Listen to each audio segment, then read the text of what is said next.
So the last time we talked about Star Citizen, it was bad. It was looking horrible. People were very angry. It was branded Scam Citizen 2.0. If we were lucky, our children's children were gonna be graced by Steven himself to buy a pre-alpha beta 2.3 key for just 500 euros. If we're lucky. Narc was right, boys.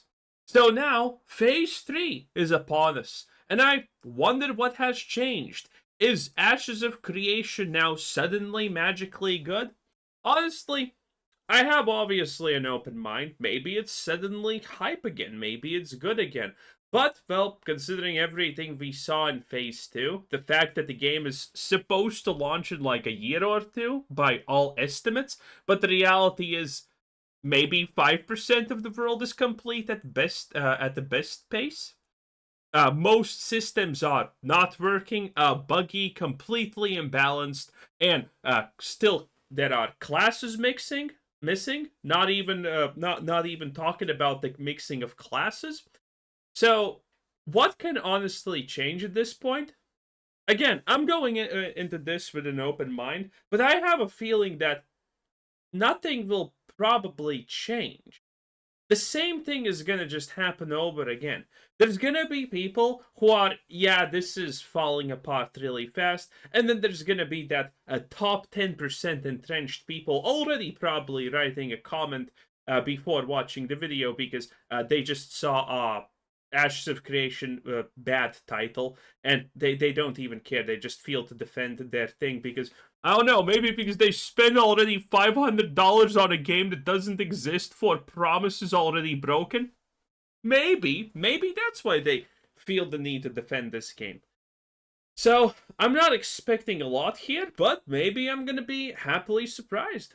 I honestly want Ashes of Creation to succeed because I mean, I want to play a double rogue. I'm not gonna lie, boys. I want to backstab people in the starting zone. Okay, I wanna camp someone so hard they want to throw me in jail. Okay, it's gonna be great.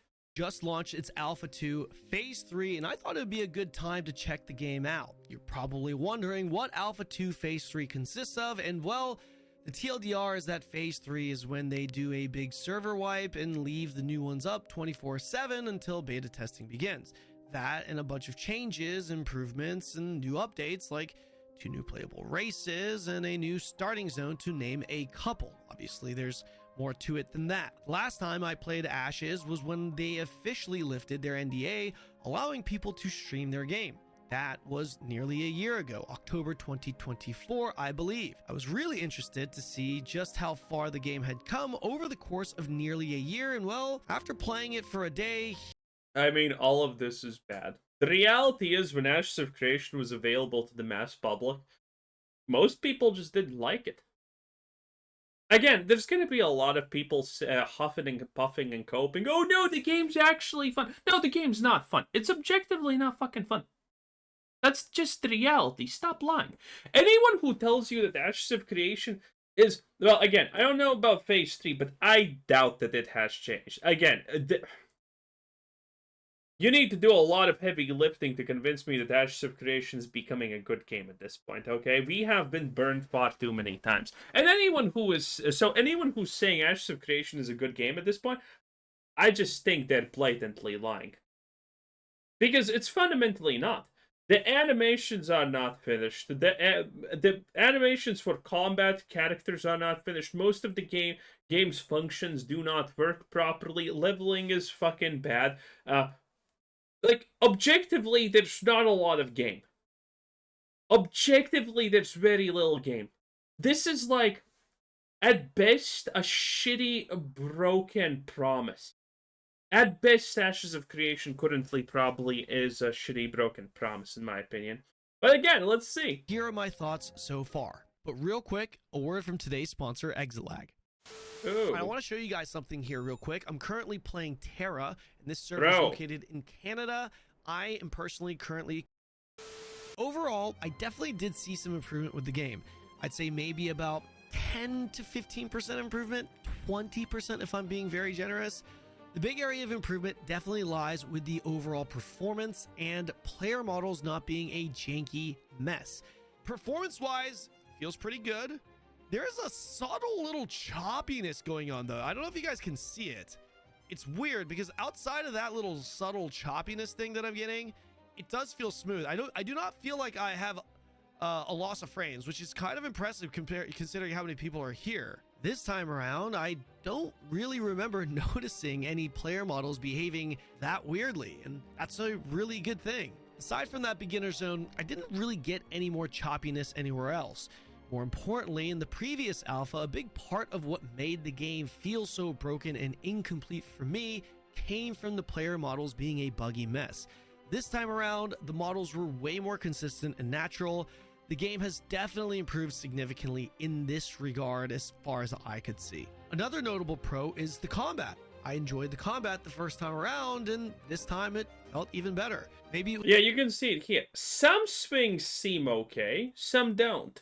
There's no blood animation, so that also kind of looks cheesy. But to be fair, that's easy to fix. But again, a lot of the things that I have said about Ashes of Creation that are bad, but could be easily fixed, still have not been fixed. Like the running animation with weapons and whatnot for half the classes and races and whatnot look ass. I wonder, I mean, when is it gonna be fixed? was just the new rogue class I played that was designed better. The god awful fucking shading on names. Why is that still a thing? But the abilities felt really good to use.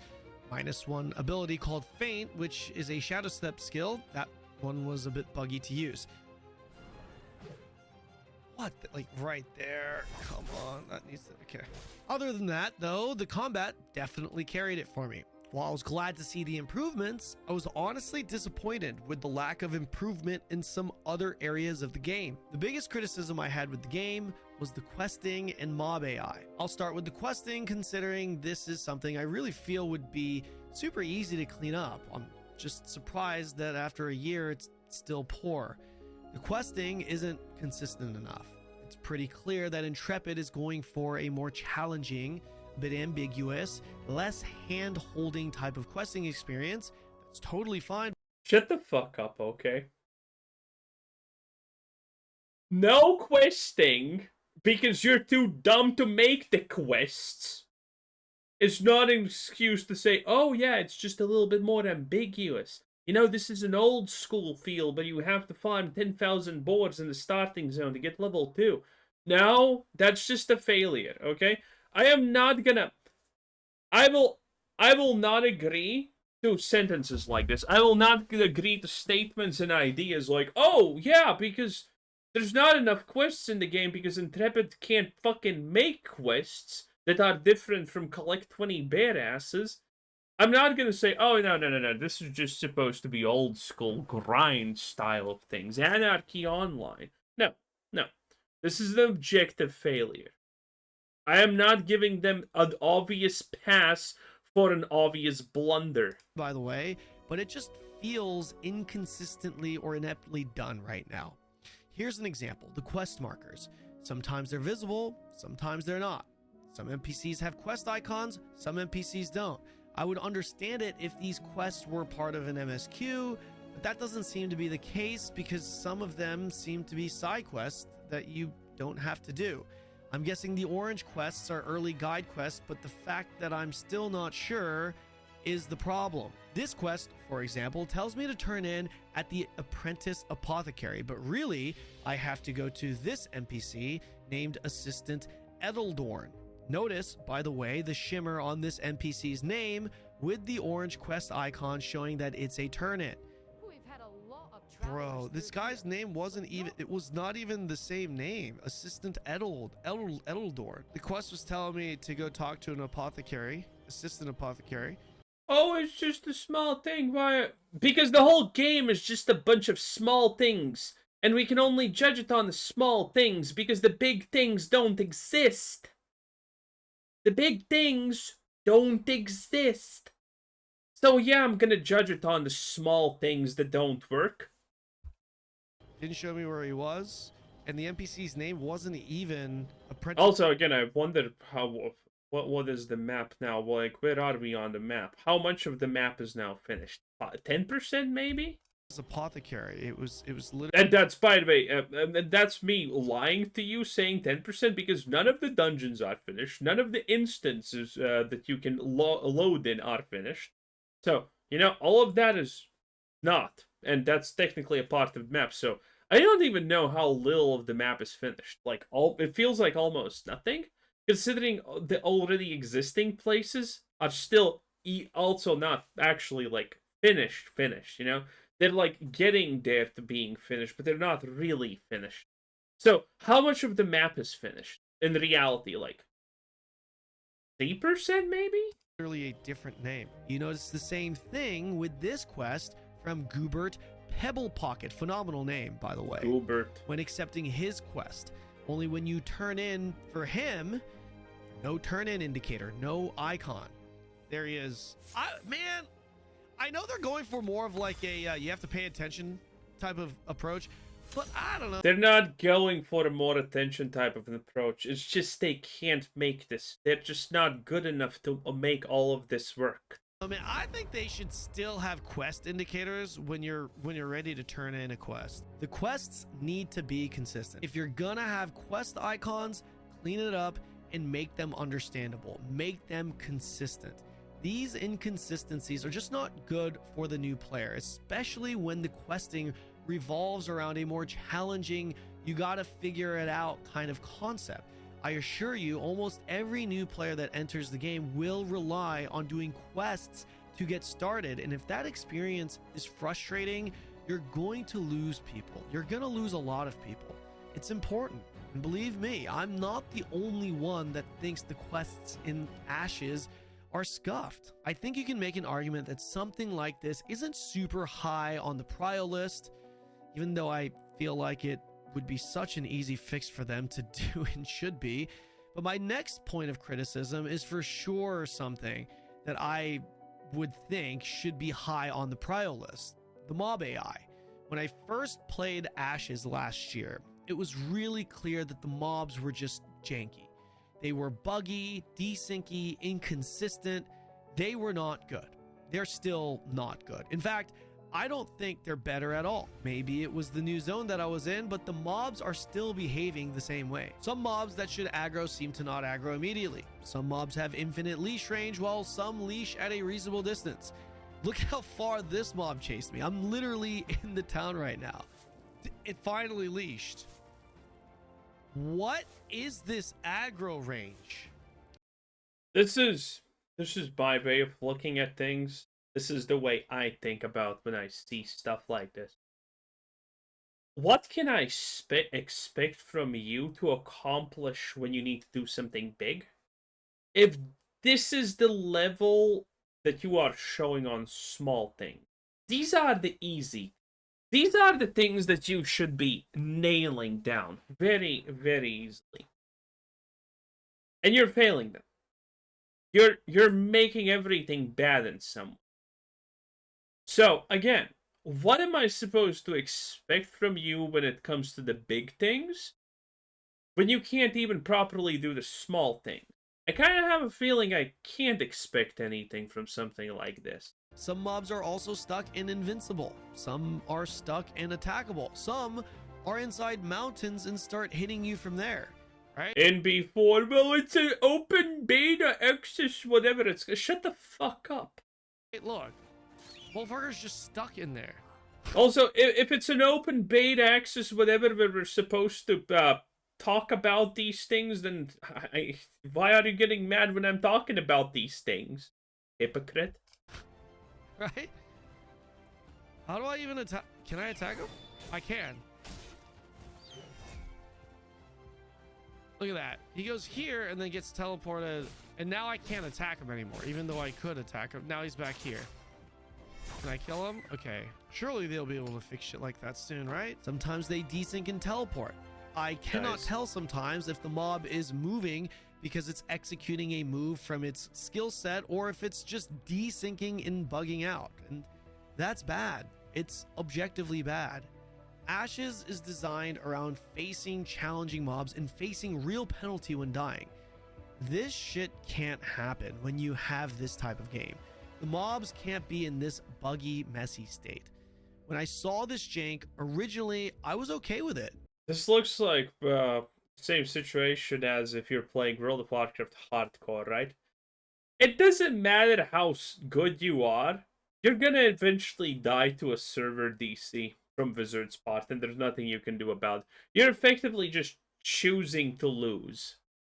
Because it was an alpha. Sure, this is still an alpha, but this is almost a full year later. The fact that it... Wait, how long has Ashes of Creation been in alpha? How long has Ashes of Creation been in development? First fucking thing that people go question.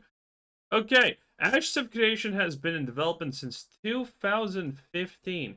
So, we're 10 years in and less progress than Scam Citizen. Holy shit. Or early 2016. Okay, so maybe 9 years in. Doesn't make me feel a lot better. The first team members in December, blah, blah, blah. In Alpha 2, December. When did Ashes of Development? No. When did Ashes of, been in Alpha? Let's see if this is... Okay, Ashes of Creation has been in multi-phased alpha testing since 2021. Okay, so 4 years. An alpha that has lasted for 4 years. Then there's Alpha 2, which is, you know, Alpha 2 phase, which is broken into multiple... I don't know. So, effectively, 10 years development, 4 years alpha phase, and this is it? After they have literally gotten, well, a lot of fucking money from key sales? I mean, I feel extremely disappointed by this. I don't know about you. Doesn't feel any better is a huge disappointment for me. With that said, the dynamic gridding was introduced for the first time with this build. Not going to get into detail. The dynamic gridding, I'm not sure about this. Because the last time they talked about dynamic gridding, it was a lie. It actually didn't work. And, like, does it work now? Or are they lying again? Details of what this is, feel free to look it up yourself. But I did hear that this could be a big part of the reason why the mob AI is as scuffed as it is. Regardless of what's causing the issues, I'm hoping they can fix it up ready in time for the launch so my grandkids can enjoy the game in 2093. Jokes aside, I really am pulling for the Intrepid team, hoping they can deliver us a good product, hopefully within the next few years. This really is the same, but I'm gonna be realistic. I don't think that's happening. Closest thing to vanilla ArcAge that's on the horizon, and seeing as ArcAge is my favorite MMO of all time, I'm really looking forward to what Ashes could possibly become.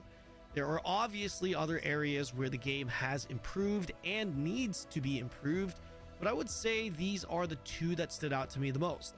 If I were to add another point of criticism or feedback, it would be that I feel Intrepid should revisit the difficulty and ambiguity of the early game. Wait. So, I don't know how I feel about this because, okay, the combat did actually seem pretty okay when he pressed all the buttons, but then you're like, oh wait, it's fucking on cooldown. Admittedly, this is just the start, but I don't know, questionable Experience. Also, if we're fucked. Actually, I just noticed this. We are so fucked. This game is a disaster. I never noticed this, but think about it. He's like level 1 or some shit. So he does his full combo rotation and then he has nothing available to him and the mob is still alive? I think he's level 4 because it says 4 juvenile mountain lion. Bro! So, are you supposed to get like 50 more castable skills when you're like max level or something? How does that actually work? Because you already have 4 skills at this level. Like how many rows of action bars are we gonna need? 50 to play this game? Yo, I never thought about this. But this is bad. This is actually a complete fucking blunder. Use 4 cooldown skills, have nothing left. This is literally New fucking World. Wait, is this actually New World Combat? Because New World Combat is a very interesting thing. If you haven't played New World, this is how the combat works. If you one-shot something with your skill rotation, the combat feels fun. But if you don't, the combat suddenly becomes ass. So, is this the same thing? Because, I mean, and how, again, the biggest problem, if it's New World Combat, we're fucked, by the way. I'm just gonna be real with you. We're absolutely dead on arrival. But again, he's like level 3, 4, 5 maybe, or something like that. The maximum level is gonna be what? 50, 60, something like that. So, how many more skills are you supposed to get in that time? You're supposed to be able to duo class, which means if you duo class, you're gonna at least have 10 skills and all of them clickable. But then that would mean that you need to get more skills once again. So again, are we supposed to have like 50 pressable skills? Is this gonna be World of Warcraft in its darkest days when every class had literally a rotation of 20 fucking buttons? Because it kind of looks like this. And this is something... Dude, this completely changed my opinion. If before I was, well, yeah, this game is never going to be made in even the next 5 years, blatantly, that's a lie. But now it's like, holy shit, this game is completely fucked. Like, this skill thing completely changes everything for me. This is bad. This is real bad. It's assuming it's currently intentional. I feel you can still nail the we want less hand-holding, more player freedom, bigger challenges type of concept while still delivering a certain level of ease and guidance for a new player. For example, there's no reason for the world map to lack so much information. Additional labels and names would really go a long way. An abundance of entry-level resources for players to craft their first beginner set with some additional guidance on how also isn't going to kill this game. The pacing doesn't have to be sped up, but some of the early game progression... What the hell is that physics? Slower because of how tedious it is. You want to... Also, this feels like a very, very currently poor imitation of New World. New World does one thing really good in its resource gathering, okay? I could literally press the F button to mine an ore for days on end in New World and be happy with my life because it's just so fulfilling. This, though, I mean, a different... again, this is like a small thing that could be easily changed, but I have a feeling it's never gonna get changed. Craft a weapon? As of now, you'll spend a lot of time searching for resources to mine, then when you finally get it, you have to trek across the map just to go to a workbench for one of the mats that need refining, then back to craft the weapon. Also, I'm interested, has the CEO of Ashes of Creation threatened to, sue anyone else for saying bad words about his game? I mean, he threatened to sue Narc because fucking reasons. So I'm really wondering what's happening here. Well, in any case, that was Canon. 10 out of 10. Oh god. The fucking realization about the combat is now complete. There's no way Ashes is gonna be successful. The realization about the combat just showed... They have... The game's not even 1% finished, is it? The game's not literally even 1% finished, probably.